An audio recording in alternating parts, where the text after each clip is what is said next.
example, use some retarded one. Exactly. Okay, so we are now on the beginning of turn 3. It is July, and we've got some battles going on here. Over here we have the goblins moved here, and then the elves, seeing their opportunity, went behind them and cut them off. Over here we had the goblins take the initiative. They went down here. The goblins in Mirkwood went down to clash here, so we're going to have a fight there for that territory. We've got these two armies that basically fought last turn, the Saruman armies. They are both going to rest. We have an interesting situation here. This Isengard army here was attacked was attacked by Rohan, so they could not move because they were trapped, and then the Gondor army that was here moved in to help, so Isengard is now outnumbered 2 armies to 1. But we have a major terrain built here which is going to help this army defend, and I also built some militia in this area too because I knew what they were going to do. So hopefully I can defend this. We shall see. We got some more action down here. Boromir took the initiative and he retreated. Unlike him, very disappointed. He's just sucking you in for the trap. Okay, whatever. And then we had the Fallen Realms move up one more, so the Fallen Realms just have this mass area right here. So they'll just have a ridiculous amount of money to spend next turn. And Mordor, seeing Boromir retreating, moved out of Cirithungol here, so we are basically 1 turn from Osgiliath. And we also have the Dwarves finally arriving, and Mordor has moved out as well to meet the Dwarves, so we've got these battles. So we're going to choose, we're going to have some battles upstairs, and we will do a battle report from one of the major battles of this round, and we'll follow up with how those battles went next. Okay, so here we are. We've got Rohan Gondor versus Isengard. So we've got 2 large armies here that have trapped this small army on the battlefield. Excellent.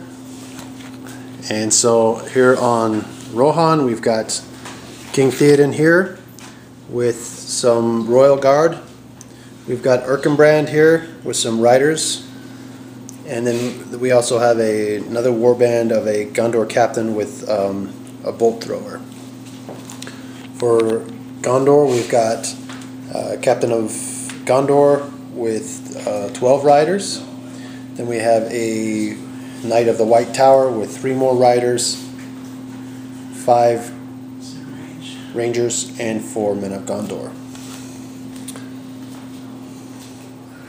On this side of the battlefield we have Verasku leading a group of 8 crossbowmen, Uruk-hai. I have 2 Mordor orc trackers that I bought as militia. Are you measuring my range with my... I also have a warband of Sharku with 1 warg rider. We have a Uruk-hai shaman. We have an Uruk-hai captain with a shield, and then we've got some pikes and some Uruk-hais with shields and swords. So my tactic for Isengard is to try and break the Gondor army as soon as possible. If I can drive them from the field, that will be huge. We will start for turn 1 here shortly. Okay, into turn 1, we have Rohan moving up, the trebuchet or the bolt throwers behind that house there, and we've got Gondor moving over here to the corner. We've got over here, Isengard obviously is taking their position up top, and they are moving up behind. The shaman has casted Fury, so anybody within 6 inches of him is now, all Uruk-hai will now ignore wounds on a 6. Okay, end of this round. Looks like turn 3. We've got, they're moving up some more. Our Uruk-hai shot and killed. We've got 2 Rangers dead here already off of Gondor. So we are proceeding with our plan as normal, and he did not land any hits with his. His siege bow did get to roll a 6 to fire, but they all smashed into the front of the wall here. So they've done 2 battle points to that wall. The wall's got 8 more, and it'll be done. Move on to round 4. Okay, so we're about midway through round 7.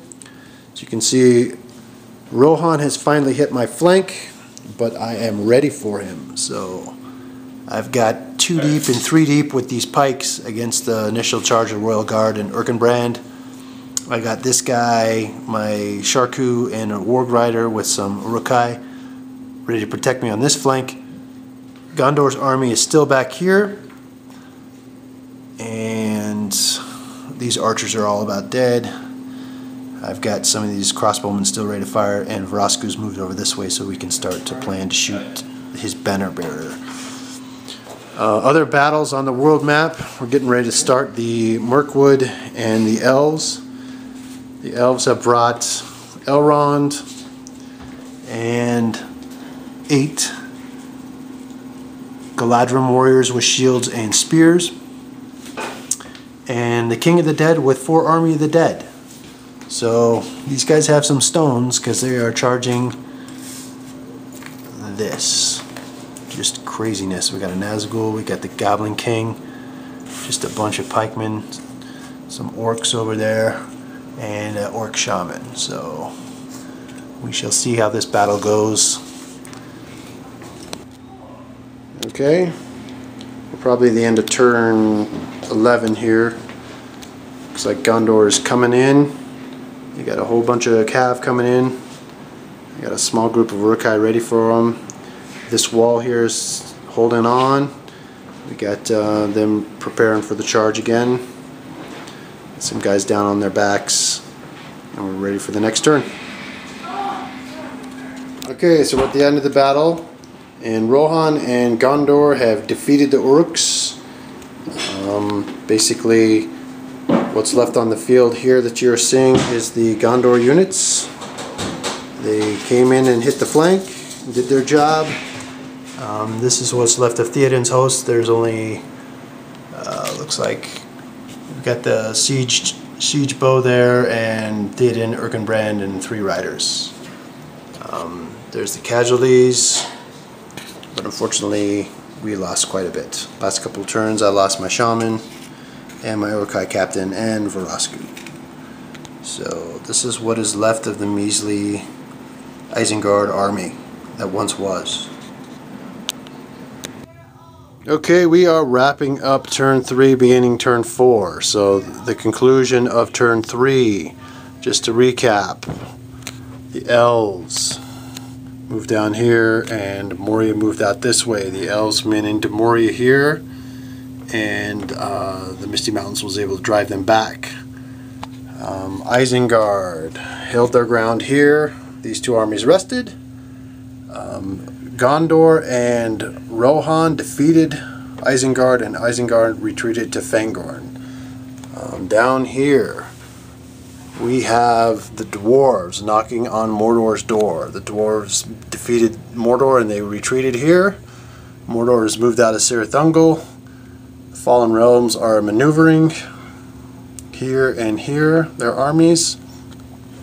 So if we check point totals here, we can see it is pretty even. Turn 4. Everybody is 195 all the way down the board except the bottom Fallen Realms 225 and Dwarven Holes, which is 210. Those 2 armies have not been really in check.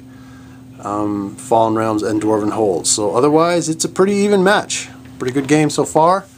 We will post in August turn 4's movements and highlight a battle. So the battle that we highlighted in turn 3 was Gondor and Rohan driving back Isengard.